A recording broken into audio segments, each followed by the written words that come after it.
Hello students, good morning. How are you? Welcome to the channel Easy Max. ఎవరైతే మన ఛానల్ని visit చేశారో అదేవిధంగా ఈ వీడియో చూస్తున్నారో వాళ్ళందరికీ థ్యాంక్ యూ వెరీ మచ్. మనం ఆల్రెడీ ట్రిగ్నోమెట్రీ యొక్క చాప్టర్లో ఎక్సైజ్ ప్రాబ్లమ్స్ ఆల్రెడీ ఒక్కొక్కటిగా మనం డిస్కస్ చేసుకుంటున్నాం. ఆల్రెడీ మనం 6 ప్రాబ్లమ్స్ ఆల్రెడీ మనం డిస్కస్ చేసుకున్నాం. ఇప్పుడు ఇది మనం డిస్కస్ చేసుకోబోతుంది 7th ప్రాబ్లం. సో వాళ్ళు 7th ప్రాబ్లం చూడండి. ఒకసారి క్వశ్చన్లో ఏమి ఇచ్చారు వాళ్ళు. cot theta equal to 7/8, evaluate 1 plus sin theta into 1 minus sin theta by 1 plus cos theta into 1 minus cos theta, అదేవిధంగా అండ్ cot square theta అని కూడా వాళ్ళు ఫైండ్ అవుట్ చేయమంటున్నారు. సో అసలు క్వశ్చన్ ఏంటి? సో మనం ఆల్రెడీ ఇట్లాంటి ప్రాబ్లమ్స్ ముందే డిస్కస్ చేసాం. వాళ్ళు ఏమి ఇచ్చారు ఇక్కడ? సో చూడండి, cot theta equal to 7/8 ఇచ్చారు. సో మనం గివెన్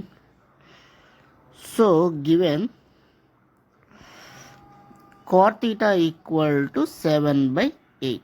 సో ఏం చేస్తాం, ఫస్ట్ ఒక రైట్ యాంగిల్ అనేది తీసుకుంటాం. ఆ రైట్ యాంగిల్కి మనం ఏబిసి అనేది పెట్టేసుకుంటాం. బికి యాంగిల్ అనేది ఇచ్చుకుంటున్నాం. బట్ ఇక్కడ టీటా అన్నారు కాబట్టి మనం యాంగిల్ ఎక్కడైనా పెట్టుకోవచ్చు. సో నేను ఏ దగ్గర పెట్టుకున్నా. సో ఏ దగ్గర పెట్టుకున్నా కాబట్టి ఈ యాంగిల్కి కరెక్ట్గా ఏదైతే ఆపోజిట్గా ఉంటుందో అది ఆపోజిట్ అవుతుంది. సో నాకు బీసీ అనేది ఏమవుతుంది ఇక్కడ? సో బీసీ అనేది ఆపోజిట్ అవుతుంది. లాంగెస్ట్ సైడ్ ఏసీఏ కాబట్టి అది హైపోటెన్యూస్ అవుతుంది, నో డౌట్ లేకుండా. ఇక మిగిలినది ఎడ్జసెంట్ అనమాట. సో ఇప్పుడు ప్రెసెంట్ ప్లేసెస్ అయితే ఇది. మనకి కాట్ ఫామ్లో ఏం తెలుసు? కాట్ అంటే మనకి ఎడ్జసెంట్ బై ఆపోజిట్ అని తెలుసు. సో ఏమి ఇచ్చారు? 7/8.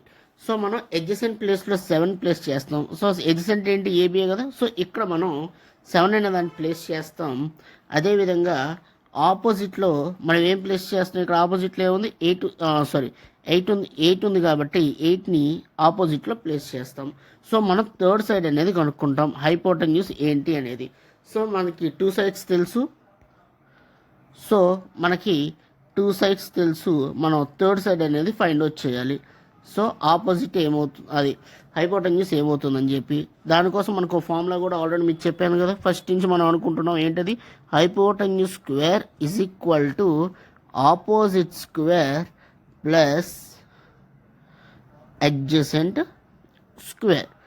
సో హైపోటెన్యూస్ అంటే ఇక్కడ ఏముంది? ఏసీ ఉంది కాబట్టి so AC square is equal to ఆపోజిట్లో బీసీ ఉంది కాబట్టి సో బీసీ స్క్వేర్ ప్లస్ ఇంక మిగిలింది ఏబీ స్క్వేరే కదా. సో ఏబీ స్క్వేర్ మనం ఫైండ్ అవుట్ చేయాల్సింది హైపోటెన్యూస్. సో అంటే ఏసీ వాల్యూ ఫైండ్ అవుట్ చేయాలి. So AC square equal to బీసీలో ఏముంది? 8 ఉంది కాబట్టి అది 8 స్క్వేర్ ప్లస్ ఏబీలో 7 ఉంది కాబట్టి అది 7 square. So AC square is equal to 8 square అంటే ఎంత? 64. 7 స్క్వేర్ అంటే 49. రెండు యాడ్ చేస్తే మనకి ఎంత వస్తుంది? 113 అనేది వస్తుంది. సో ఏసీ స్క్వేర్ వాల్యూ 113 అయితే ఏసీ వాల్యూ స్క్వేర్ తీసేస్తే అదేమవుతుంది?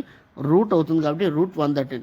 రూట్ 113 అనేది ఇర్రేషనల్ కాబట్టి దాన్ని మనం ఏం చేయలేం, అలానే వదిలేస్తాం. సో ఏసీ వాల్యూ మనకి ఎంత వచ్చింది? ఇక్కడ √113. వాళ్ళు మనల్ని ఏం ఫైండ్ వచ్చామన్నా ఇక్కడ 2 క్వశ్చన్లు ఫైండ్ వచ్చామన్నారు. First question 1 minus sin theta into 1 minus sin theta, 1 plus sin theta into 1 minus sin theta by 1 plus cos theta into 1 minus sin cos theta. So first problem మనం సాల్వ్ చేద్దాం. Question ఏమి ఇచ్చారు ఇక్కడ వాళ్ళు? 1 plus sin theta into 1 minus sin theta by 1 plus cos theta into 1 minus cos theta. మరి దీన్ని ఎలా చేయాలి? ఇక్కడ మీరు కనుక జాగ్రత్తగా గమనిస్తే 1 plus sin theta into 1 minus sin theta అంటున్నారు. మనకు ఒక ఫార్ములా తెలుసు. ఏంటి? a plus b into a minus b. Algebra formula ప్రకారం ఏం రాస్తాం? a plus b into a minus b అంటే a square minus b square అని రాస్తాం. సో ఇక్కడ 1 plus sin theta 1 minus sin theta అంటే రెండు ఒకటే కాబట్టి ఏం చేస్తాం? a ప్లస్లో 1 ఉంది కాబట్టి a స్క్వేర్ మైనస్ b ప్లస్లో సైన్ ఉంది, సైన్ స్క్వేర్ థీటా. సేమ్ అట్లానే కాస్ కూడా అట్లానే ఉంది కదా. సో దాని కూడా 1 minus 1 square minus cos square theta అంటే ఎలా రాసుకోవచ్చు? 1 minus sine square theta by 1 minus cos square theta. So 1 minus sine square theta 1 minus cos square theta ఎలా మారుతుంది? మనకి ఇంకొక ఫార్ములా తెలుసు, మనకు ఐడెంటిటీ తెలుసు. ఏంటి? Sign square theta plus cos square theta is equal to 1 అని ఆల్రెడీ మన ఇంట్రడక్షన్ పార్ట్లో కూడా మనం చెప్పుకున్నాం. మీకు సైన్లో కావాలంటే మనం ఏం చేస్తాం? కాస్ నడు పక్క పంపిస్తాం. అప్పుడు ఏమైపోద్ది? ఇక్కడ ప్లస్ కాస్ అటు వెళ్తే 1 మైనస్ కాస్ స్క్వేర్ తీటా అవుతుంది. అదేవిధంగా కాసుల్లో కావాలంటే సైన్ పంపిస్తాం. అప్పుడు అదేమైపోద్ది? 1 మైనస్ సైన్ స్క్వేర్ తీటా అవుతుంది. అంతే కదా? సో ఇక్కడ మీకు ఏముంది formula? 1 minus sine square theta.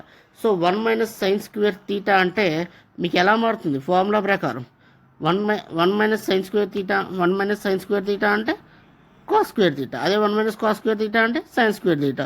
So ఈ ఫార్ములా తెలుసు కాబట్టి 1 మైనస్ సైన్ స్క్వేర్ తీటా కాబట్టి సో అది ఎలా మారుతుంది? కాస్ స్క్వేర్ తీటాగా. అదేవిధంగా ఇది 1 మైనస్ కాస్ కాబట్టి సైన్ స్క్వేర్ తీటాగా మారుతుంది. కాస్ బై సైన్ ఫార్ములా ఏం తెలుసు మనకి? Cot theta. కాకపోతే స్క్వేర్లో ఉంది కాబట్టి కాట్ స్క్వేర్ తీటా. ఆల్రెడీ మీకు కాట్ స్క్వేర్ తీటా అంటే ఎంత? యాక్చువల్గా మీరు ఇంకా చూసుకున్న అవసరంలా, ఎందుకు క్వశ్చనే ఇచ్చారు కాట్ తీటా ఈక్వల్ టు 7/8 అని. సో అదేమైపోద్ది?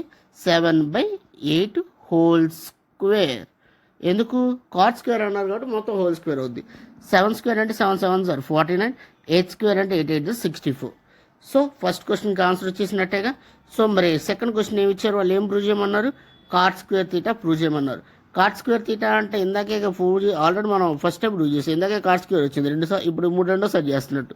కాట్ స్క్వేర్ తీటానే కదా. కాట్ స్క్వేర్ తీటా అంటే 7/8 కదా వాళ్ళు ఇచ్చింది క్వశ్చన్. సో హోల్ స్క్వేర్ చేస్తే ఎంత వస్తుంది? 49/64. మీకు ప్రాబ్లం అర్థమైంది అనుకుంటున్నాను. ఒక్కసారి మళ్ళీ ఇంకొకసారి డిస్కస్ చేసుకుందాం. ఒకసారి ఏ లేదు, క్వశ్చన్ ఏమి ఇచ్చారంటే వాళ్ళు క్వశ్చన్ వాళ్ళు ఏమి ఇచ్చారంటే నాకు కాట్ తీటా ఈక్వల్ టు 7/8 ఇచ్చారు. అయితే వాళ్ళు ఎవాల్యుయేట్ అని చెప్పి 1/sin theta plus 1 plus sine theta into 1 minus sine theta by 1 plus cos theta into 1 minus cos theta అని ప్రూవ్ చేయమన్నారు. అదేవిధంగా కాట్ స్క్వేర్ తీటా కూడా ప్రూవ్ చేయమన్నారు. మనం ఏం చేసామంటే రైట్ యాంగిల్లో ఏబీసీ అనే కాట్ తీటా కాబట్టి మనం యాంగిల్ ఎక్కడైనా పెట్టచ్చు. నేను ఏ దగ్గర పెట్టుకున్నా ఆపోజిట్ బీసీ అవుతుంది. అదేవిధంగా ఏబీ అనేది ఎడ్జసెంట్ అవుతుంది. ఆల్రెడీ మనకి cot theta formula adjacent by opposite కాబట్టి సో ఎడ్జసెంట్ ప్లేస్లో 7 ఉంది కాబట్టి ఎడ్జసెంట్ ప్లేస్లో 7ని, అదేవిధంగా ఆపోజిట్ ప్లేస్లో 8ని ఫిక్స్ చేశాను. సో టూ సైడ్స్ తెలుసు, థర్డ్ సైడ్ కొనుక్కోవడానికి ఆల్రెడీ మనం ఫార్ములా డిస్కస్ చేసుకున్నాం. Hypotenuse square is equal to opposite square plus adjacent square. హైపోటెన్యూస్లో ఇక్కడ ఏసీ ఉంది కాబట్టి ఇక్కడ ఏసీ స్క్వేర్ అని, తర్వాత ఆపోజిట్లో బీసీ ఉంది కాబట్టి ఇక్కడ బీసీ స్క్వేర్ అని, తర్వాత ఇంకా మిగిలిన ఎడ్జసెంట్లో ఏబీ స్క్వేర్ అని ఫిక్స్ చేసుకున్నాం. బీసీ ఆల్రెడీ 8 ఇచ్చారు. సో 8 దాన్ని 8గా పెట్టుకున్నాం. తర్వాత ఏబీ 7 ఉంది కాబట్టి 7 స్క్వేర్గా పెట్టుకున్నాం. 8 స్క్వేర్ అంటే 64, 7 స్క్వేర్ అంటే 49. రెండు యాడ్ చేస్తే మనకి 113 వచ్చింది. ఏసీ స్క్వేర్ వాల్యూ 130 అయితే స్క్వేర్ కనుక తీస్తే రూట్ అవుతుందని మనం ఆల్రెడీ డిస్కస్ చేసుకున్నాం. సో రూట్ ఓవర్ 113 అయింది. సో ఇక్కడ మనకి ఏసీ వాల్యూ ఎంత వచ్చిందంటే రూట్ ఓవర్ 130 వచ్చింది. మన ఫస్ట్ సమ్ ఏం ప్రూవ్ చేయమన్నారంటే 1 plus sine theta into 1 minus cos 1 plus sine theta into 1 minus sine theta by 1 plus cos theta into 1 minus cos theta prove చేయమన్నారు. ఇది చూడడానికి A plus B into A minus B ఫార్ములాలో ఉంది. A square minus B స్క్వేర్గా మనం convert చేసుకుంటే 1 minus sine square theta అయింది. తర్వాత సేమ్ కింద 1 plus cos theta into 1 minus sine theta cos theta ఏమైపోద్ది? 1 మైనస్ కాస్ స్క్వేర్ తీటాగా అవుతుంది.